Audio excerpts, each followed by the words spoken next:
Para los que estuvieron el domingo pasado, menciono el texto que nos sirvió para reflexionar, y los que no estuvieron, de alguna manera nos ayuda a tener contexto, porque lo que hoy vamos a ver está ligado a lo que veíamos la semana pasada.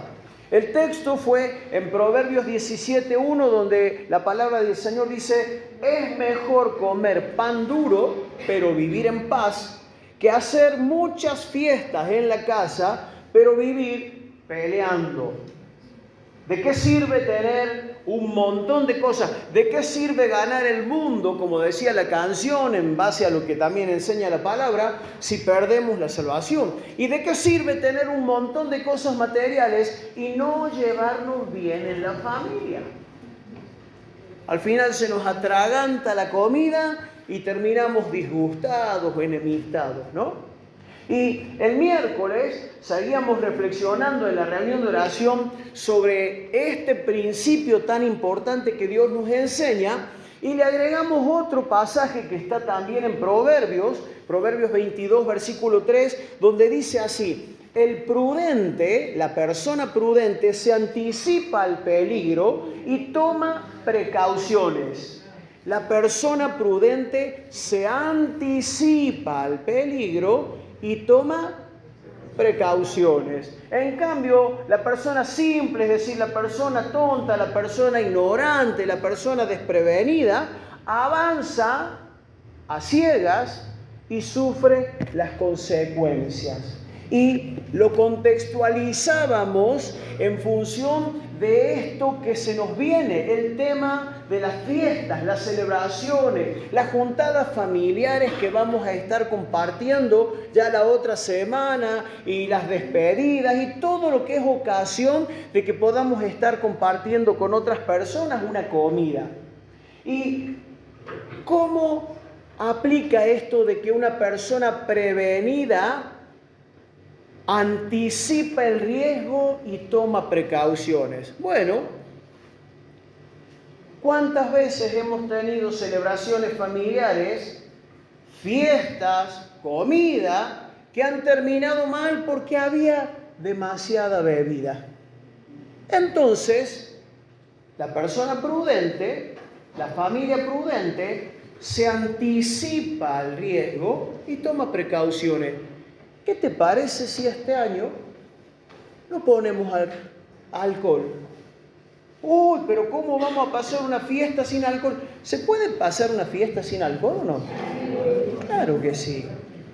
A lo mejor hay una familia donde no hay problema, nadie se excede. Pero de pronto, si ya sabemos que puede venir alguien a quien le vamos a hacer de tropiezo poniendo bebidas alcohólicas, mejor tomemos precauciones, anticipémonos al riesgo y tomemos medidas.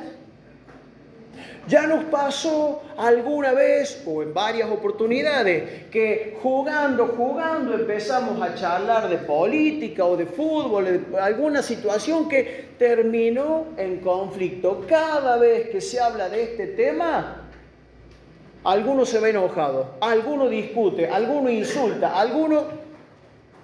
¿Por qué no tomamos precauciones y planteamos esto? Miren, familia, nos vamos a juntar, que nos hace bien, necesitamos pasar tiempo juntos, pero no vamos a hablar de estos temas. Para que nadie se ofenda, para que nadie termine enojado, para que no sea la comida o la juntada un nuevo motivo de terminar enemistados.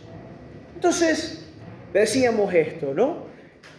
El prudente se anticipa, ve de antemano el riesgo y toma precauciones. Tomemos precauciones.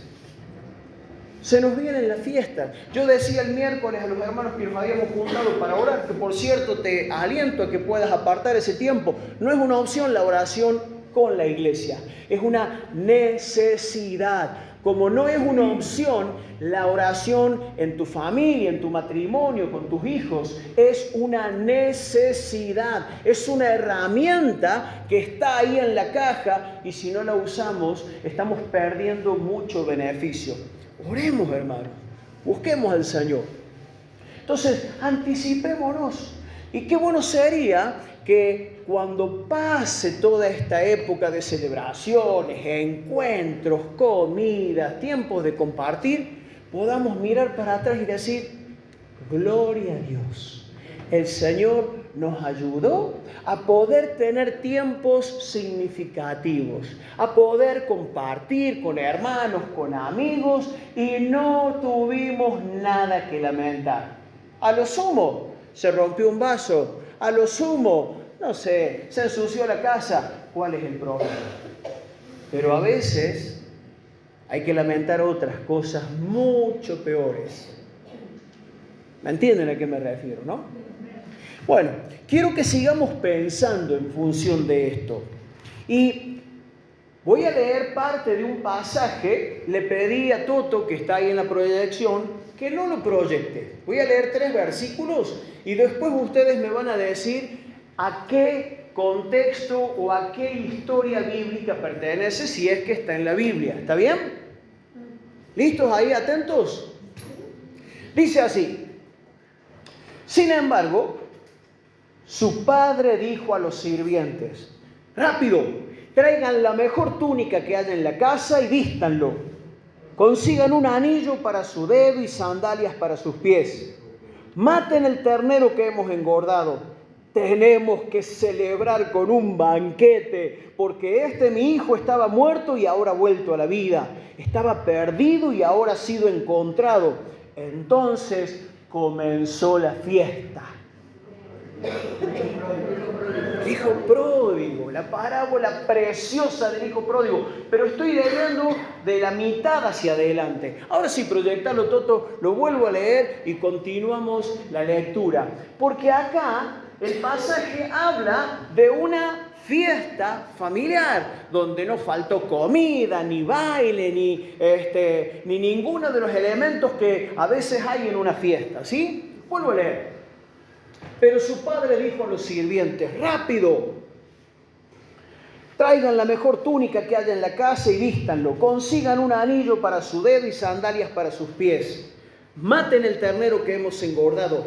Tenemos que celebrar con un banquete, porque este hijo mío estaba muerto y ahora ha vuelto a la vida. Estaba perdido y ahora ha sido encontrado. Entonces comenzó la fiesta. Mientras tanto, el hijo mayor estaba trabajando en el campo. Cuando regresó, oyó el sonido de música y baile en la casa. Fíjate qué elementos. Había música, había baile, ¿sí? Y preguntó a uno de los sirvientes qué pasaba. Tu hermano ha vuelto, le dijo, y tu padre mató el ternero engordado. Celebramos, porque llegó a salvo. El hermano mayor se enojó y no quiso entrar. El hermano mayor se empacó y no quiso entrar. Su padre salió y le suplicó que entrara. Pero él respondió, todos estos años he trabajado para ti como un burro y nunca me negué a hacer nada de lo que me pediste. Y en todo ese tiempo no me diste ni un cabrito para festejar con mis amigos. Y tenía la trompa larga, ¿no? ¿Te acordás que Jesús dijo que de la abundancia del corazón habla la boca? Si uno analiza lo que salía de la boca de esta persona, del hermano mayor, ¿qué había en su corazón? Celos, rencor, puede ser odio, amargura, envidia. Muy bien, muy bien. ¿Vieron qué importante que es considerar lo que la gente dice? Porque ahí uno puede encontrar lo que hay en el corazón. No somos Dios para verlo todo, pero evidentemente algunas cosas salen a la luz cuando hablamos o cuando escuchamos a otras personas hablar. Pero no solamente había celos, envidia, amargura, enojo. Fíjate, sigue diciendo el texto. Sin embargo, cuando este hijo tuyo regresa después de haber derrochado tu dinero en prostitutas, matas el ternero engordado para celebrar. También había juicio. Juicio para con su hermano, porque no se cayó en decir, este que ha desperdiciado, ha malgastado todo tu dinero en prostitutas. Y juzgó también al padre. No sé si te habías puesto a pensar en eso, pero le reprochó, yo te he servido todos estos años y he sido fiel y he hecho todo lo que me dijiste y a mí no me has dado ni un cabrito para gozarme con mis amigos. Y a este malandrín, malagradecido, desgraciado que desperdició todos tus bienes, lo recibís con una fiesta. En otras palabras, estabas diciendo, es tan injusto lo que estás haciendo. Así que aparte de todo lo que ustedes dijeron, también había juicio en el corazón de este hombre, ¿no?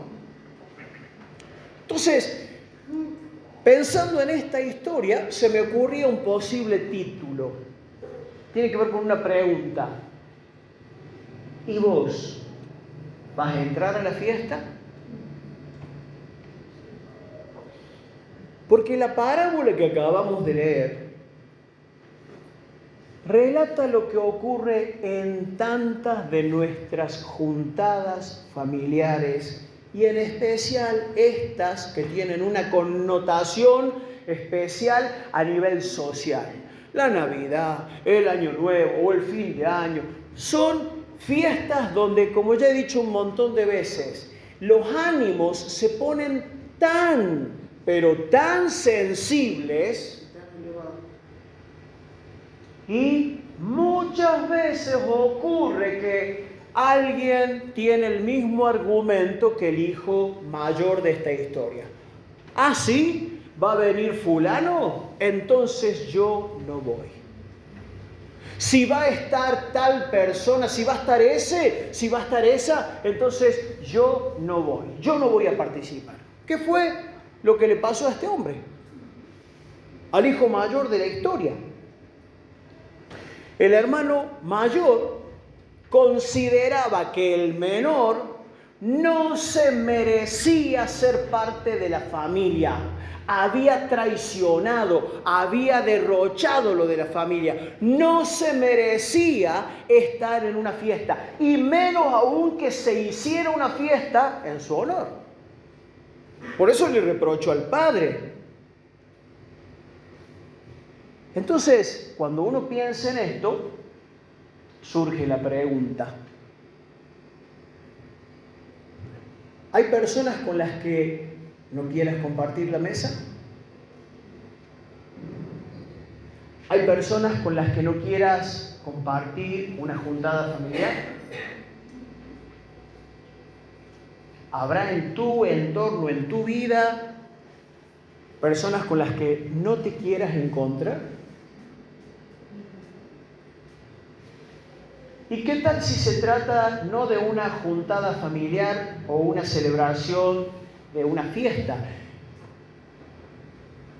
¿Habrá gente con la que no te quieras encontrar acá en el templo?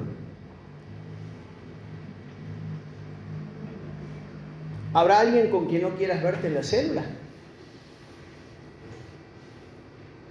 ¿Sabes que yo les vengo diciendo a algunos jóvenes lo que lamentablemente nos ha pasado? Por ejemplo, ¿no? Relaciones de amistades que pasan rápido a otro nivel en la congregación. Y de pronto se ponen de novio, un chico, una chica, nos ha pasado. Y bueno, al principio todo el mundo contento, ¿no es cierto? Pero a veces cuando esas relaciones no se manejan con prudencia, terminan a lo mejor rompiendo el noviazgo, ¿no? Y claro, y después él no quiere venir a la reunión de jóvenes porque está ella, o ella no quiere venir porque está él. Y no solamente se genera ese problema entre las dos personas en cuestión, sino que nos ha pasado inclusive, y lo digo con lamento, lo digo con pena, que el grupo toma partido por uno o por otro, a favor de uno o de otro.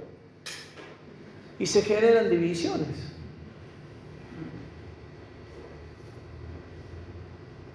¿Por qué? Porque como dijeron ustedes, en el corazón del hombre, o sea, del ser humano, brota tan fácilmente toda esta cuestión de los celos, las envidias, el juicio hacia lo que hace o a lo que no hace otra persona, y nos tomamos la postura del hermano mayor. Yo no entro, yo no voy.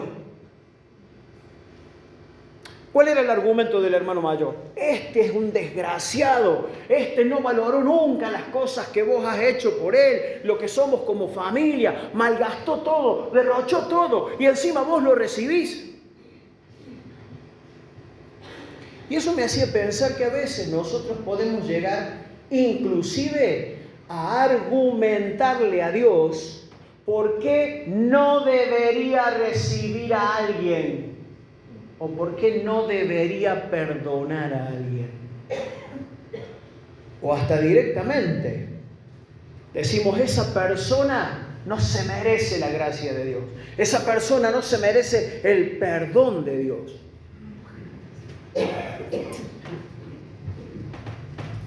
El hermano mayor, fíjense qué interesante esto. El hermano mayor inclusive estaba manipulando a su padre.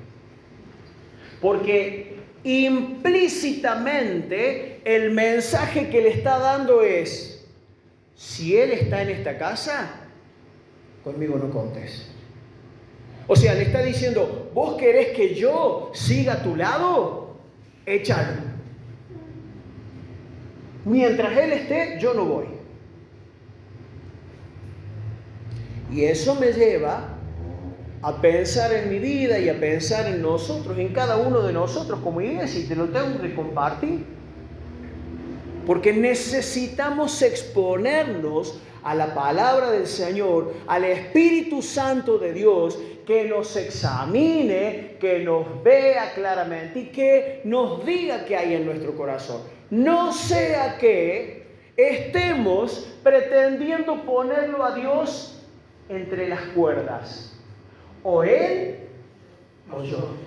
O ella o yo. ¿Tendremos argumento? ¿Tendremos autoridad para decirle a Dios quién sí puede entrar y quién no?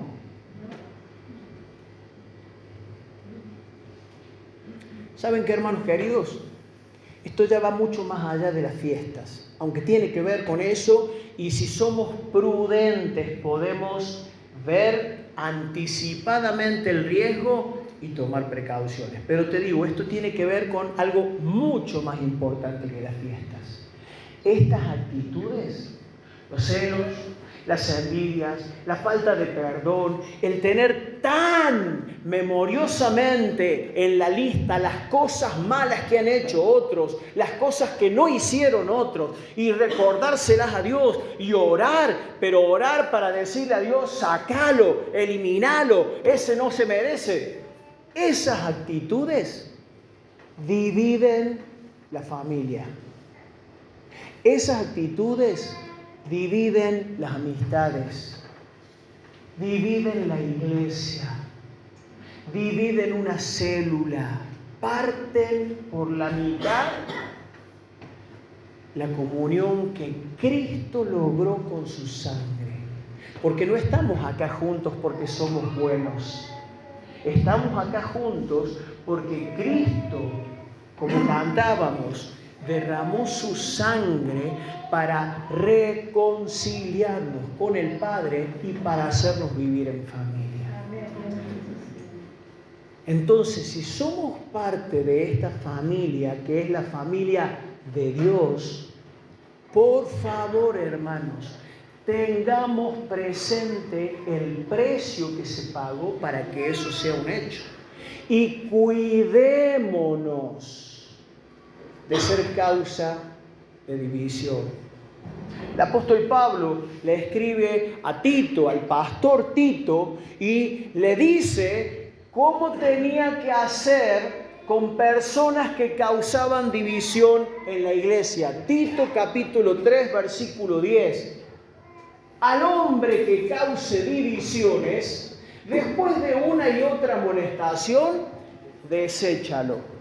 Y por si alguno no entiende o le queda duda, en la traducción Dios habla hoy, dice así: si alguien causa divisiones en la iglesia, Llámale la atención 1 y 2 veces. Pero si no te hace caso, expúlsalo de ella. ¡Qué duro, Pablo! ¡Qué falto de misericordia! ¿Cómo puede ser tan rígido, tan legalista? Hermanos, Pablo tenía la luz, la revelación del Espíritu Santo. Pablo entendía lo que significaba esta obra nociva, esta obra oscura, demoníaca. Porque el que sembró su vida y el que se sacrificó y derramó su sangre para unirnos, ¿quién fue? Jesucristo. Pero el que se encarga por todos los medios posibles de que esa unión se rompa, ¿quién es? El diablo. Entonces, cuando por alguna razón hablamos lo que no corresponde, tenemos actitudes que hacen que la gente se separe, se divida o se generen rupturas o divisiones en la familia o en la iglesia, la palabra es clara. Después de una y otra amonestación, afuera.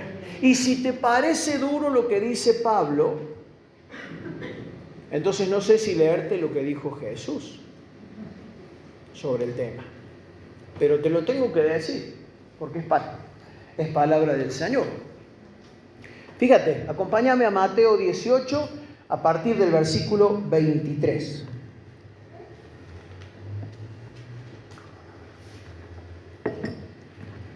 Dice así la Reina Valera contemporánea.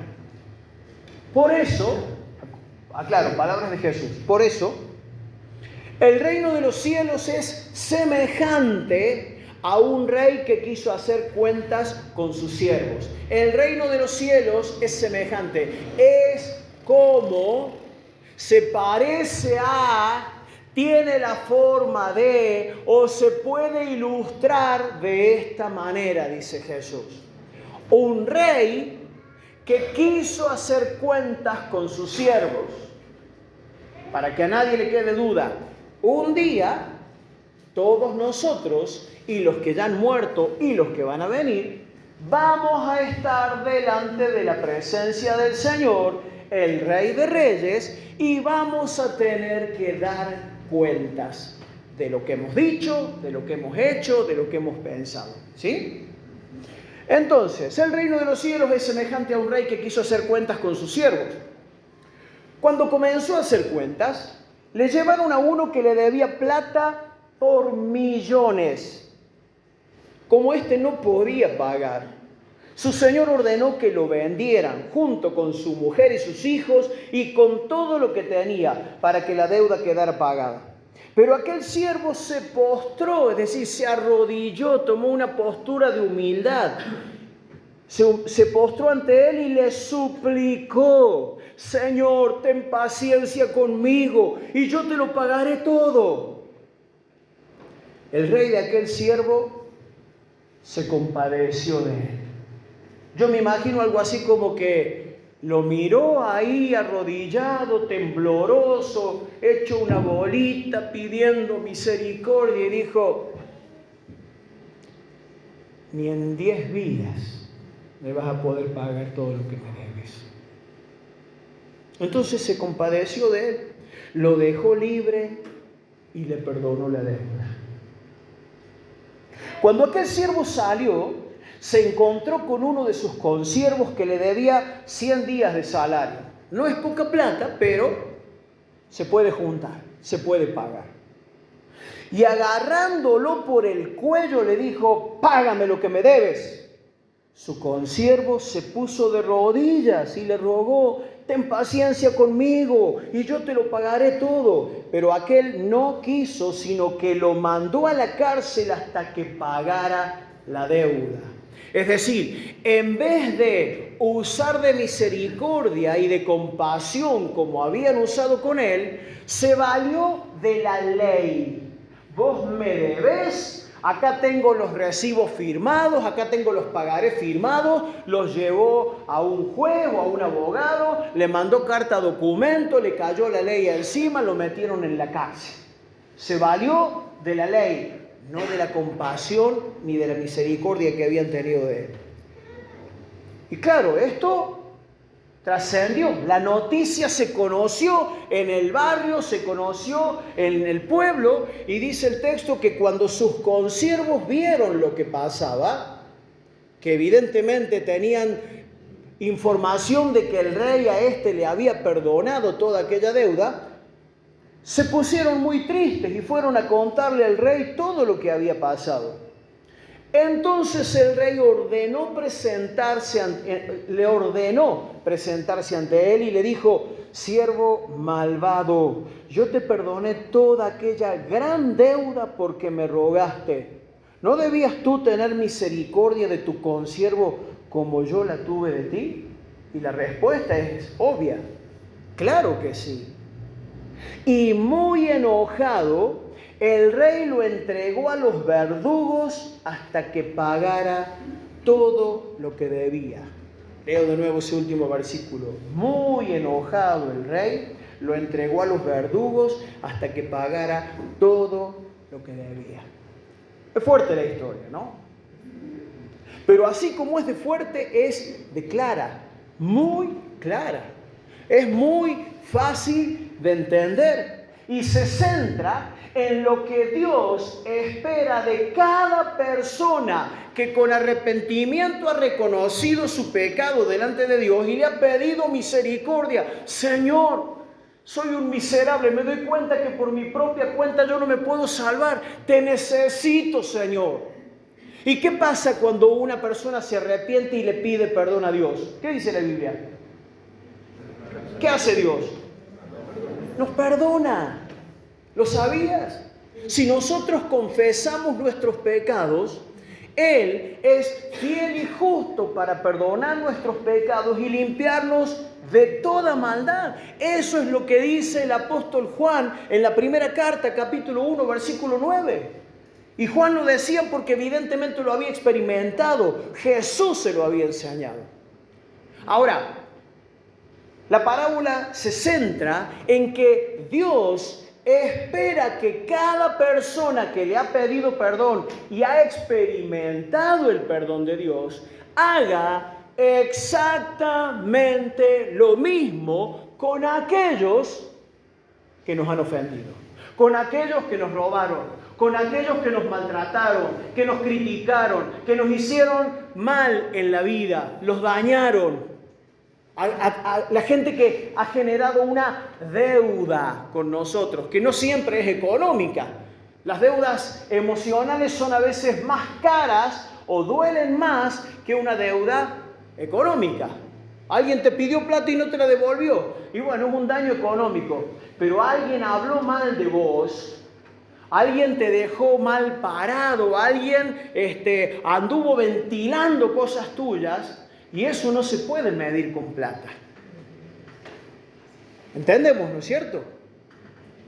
Pero la parábola se centra, la enseñanza de Jesús se centra en esta historia para decirnos lo que Dios espera de cada uno de nosotros. Él nos perdonó a nosotros, si nos hemos arrepentido, por medio del sacrificio de Jesucristo, como cantábamos. Solo de Jesús la sangre puede traer perdón a nuestras vidas. Pero el Señor espera que nosotros hagamos lo mismo con los demás, los que nos hicieron daño. Y termina la historia Jesús ya dejando de lado la comparación, dejando de lado a ese rey y a sus deudores, y se enfoca directamente en nosotros para enseñarnos cómo aplica esta enseñanza. Y va a decir en el verso 35, así también mi Padre Celestial hará con ustedes si no perdonan de todo corazón a sus hermanos. Y acá hay algo que va más allá de la historia, que vos y yo tenemos que tenerlo presente. Así también mi Padre Celestial hará con ustedes. ¿Qué es lo que está diciendo Jesús?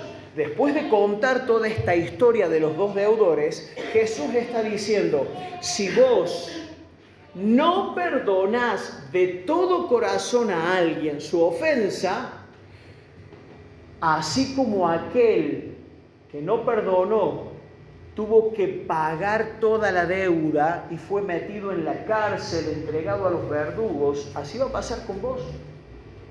¿Qué significa eso? ¿Que Dios no es grande en perdonar? Claro que sí. Pero para que nosotros perdonemos, seamos perdonados, ¿qué tenemos que hacer?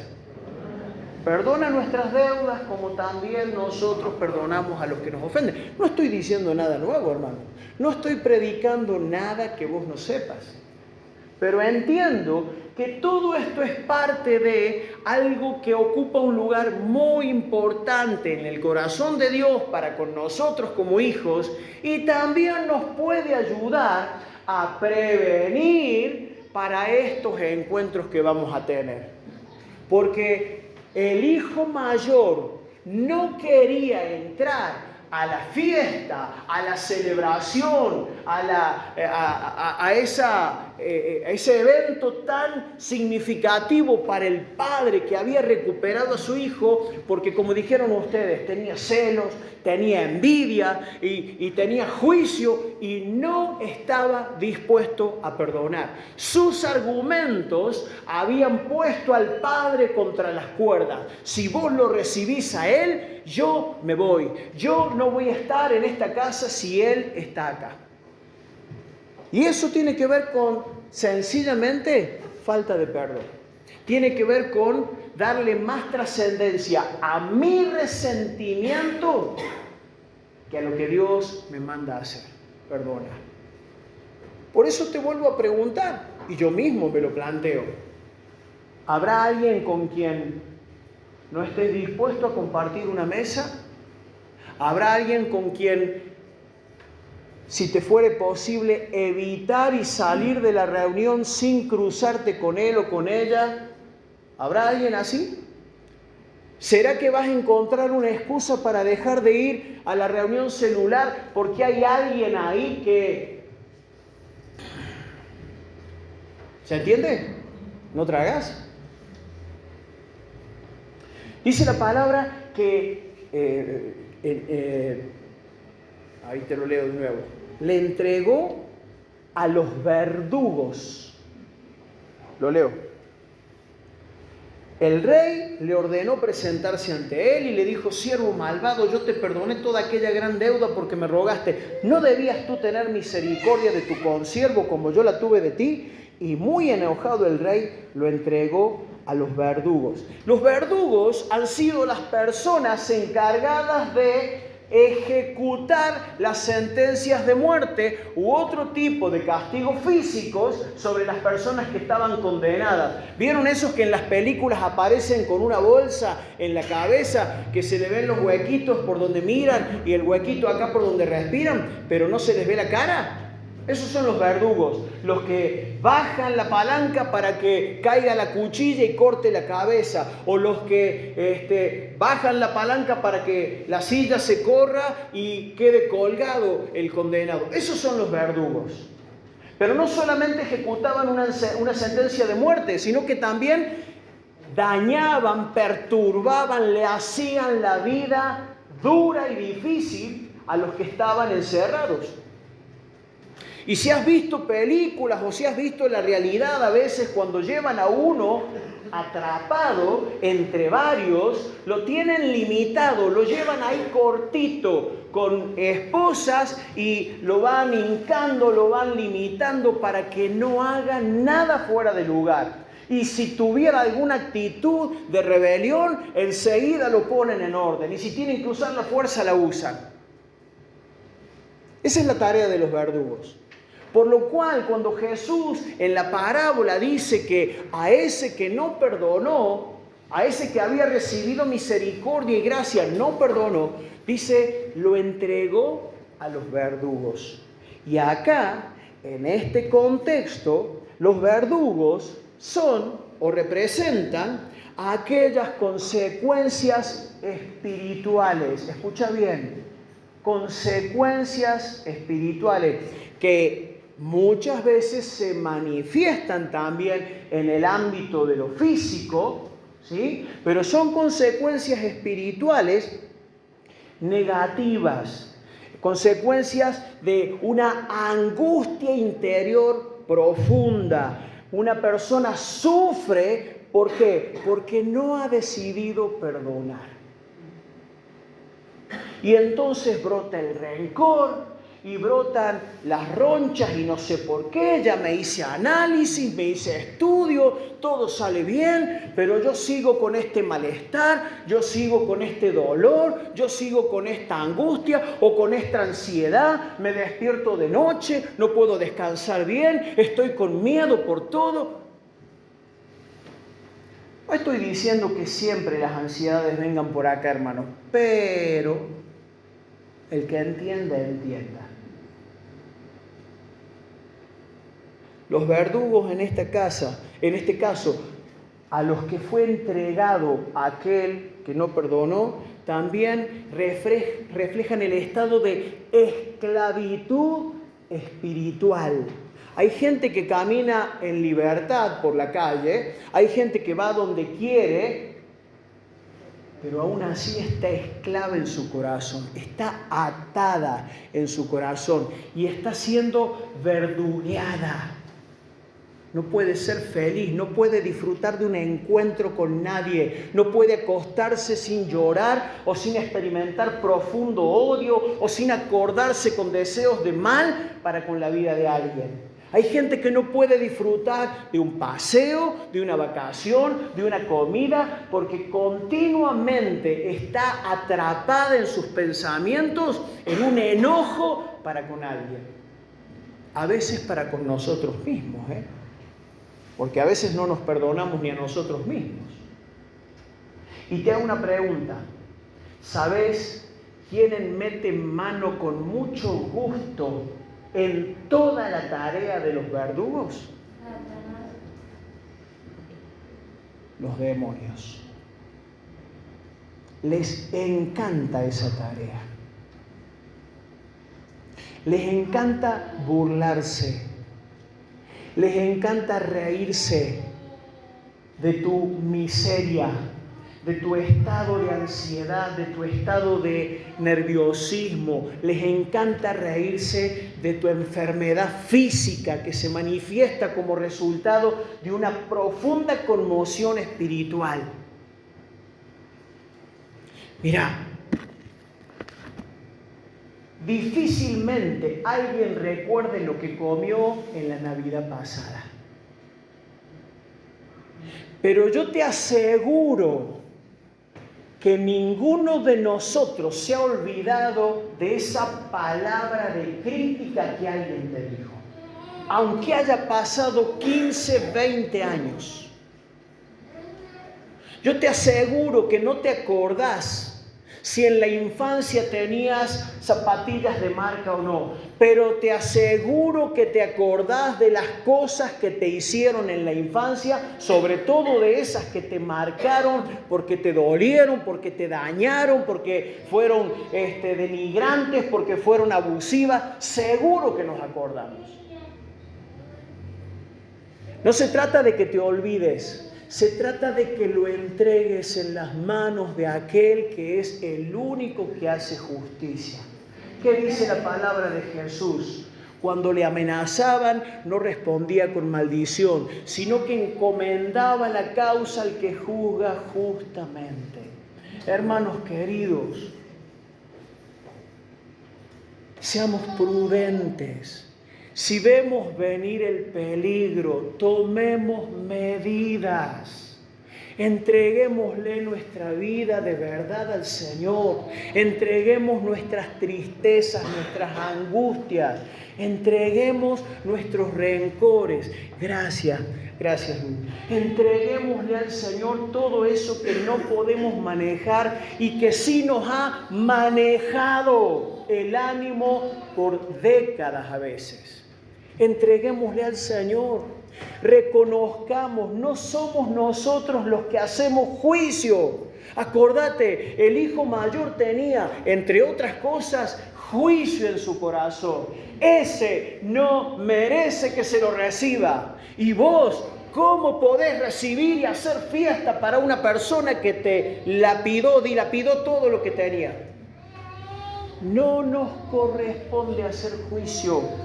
¿Sabés quién te llena la oreja y la cabeza para que vos argumentes y creas que mereces hacer juicio?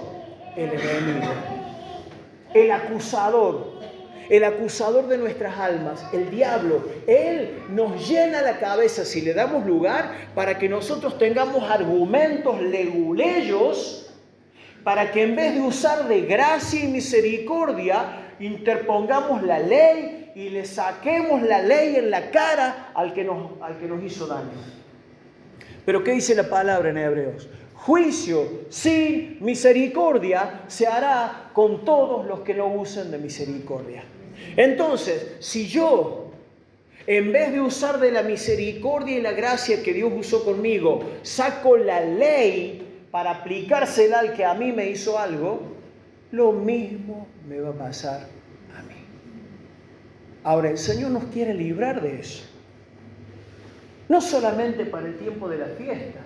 Esto de las fiestas se vuelve tan intrascendente, se vuelve tan pequeñito, porque esto tiene que ver con que vivas de fiesta. Esto tiene que ver con que cada día lo puedas celebrar en el gozo que tiene el mismo Padre y todo el cielo cuando una persona entiende estos principios, los acepta, los recibe y los deja operar en su vida. Vuelvo a leerte para terminar las expresiones que aparecen en la parábola. Tenemos que celebrar un banquete. Eso mandó el Padre cuando el hijo pródigo volvió. Entonces comenzó la fiesta. Y el criado respondió: celebramos porque tu hermano llegó a salvo.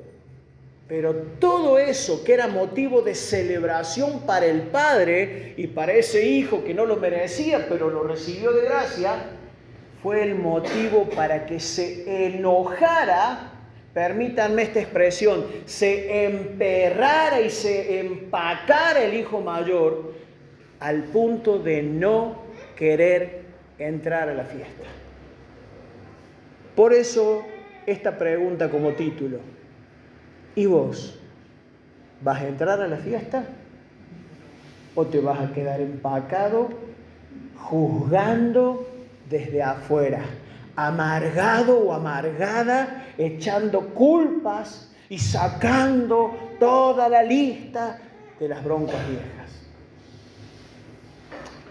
Sinceramente, hermanos queridos, espero que sean felices fiestas para todos, pero felices según el código del cielo. Felices y en paz. Haya mucha comida, haya poca comida, haya más gente, menos gente, que puedas celebrar la paz de Dios en tu vida, en tu familia, en tus conversaciones, en tus abrazos, en lo que le compartas a otros, con lo que puedas bendecir a otros. Y lo que no, encoméndalo. Acordate que hay alguien que sabe hacer juicio con justicia, no como vos y como yo. Entonces, te invito, si tenés decisiones que tomar en este sentido, es el momento de decir: Señor, ya no quiero seguir más encaprichado ahí de la puerta para afuera. Ya no quiero seguir más mirando cómo desde afuera, porque la iglesia hace esto, porque en la iglesia no me tienen en cuenta, porque mi familia así y asá, porque aquel hermano, porque aquella hermana, porque... Ya basta. Deja eso en las manos del Señor y entra a la fiesta de cada día disfrutar la gracia del Señor. ¿Hay alguien a quien tengas que perdonar en tu familia? No le des más vuelta al asunto. No se trata de que lo merezca o no lo merezca. Se trata de que eso va a traer libertad a tu corazón. De la misma manera que Dios en Cristo nos perdonó una deuda impagable para nosotros tenemos que aprender a perdonar, hermanos. Eso trae paz. Eso trae el bien del Señor. ¿Saben qué? Termino diciendo esto. A veces en las iglesias oramos para liberar a gente que está oprimida. Tenemos que orar por los oprimidos. Pero hay una opresión que no se va a ir de sobre la vida de una persona por más que ore el apóstol Pablo. Porque si el Señor te manda a la mano de los verdugos, por más que ore quien ore, es la decisión de Dios y tiene que ver con la decisión personal de no perdonar. Esa liberación va a ocurrir cuando esa persona agache la cabeza, quebrante su corazón y acepte que tiene que perdonar. Por más que toda la iglesia ore por alguien que está en esta situación, los verdugos a los que Dios habilitó para que lo atormenten no van a dejar de atormentarlo, sino hasta que esa persona perdone. Y si esa persona sos vos, espero que entiendas. Los verdugos no te van a poder tocar, no te van a poder hacer nada el día que vos tomes la decisión de obedecer al Señor y de perdonar. Gloria a Dios. Bendito sea el Señor. Amén. Gloria a ti. Espero que las fiestas que van a venir no estén cargadas de resentimiento, que nadie esté siendo verdugueado, que nadie esté padeciendo atragantamientos, sino que podamos disfrutar de la verdadera fiesta, la libertad de Cristo Jesús. Amén. Pónete de pie un momento.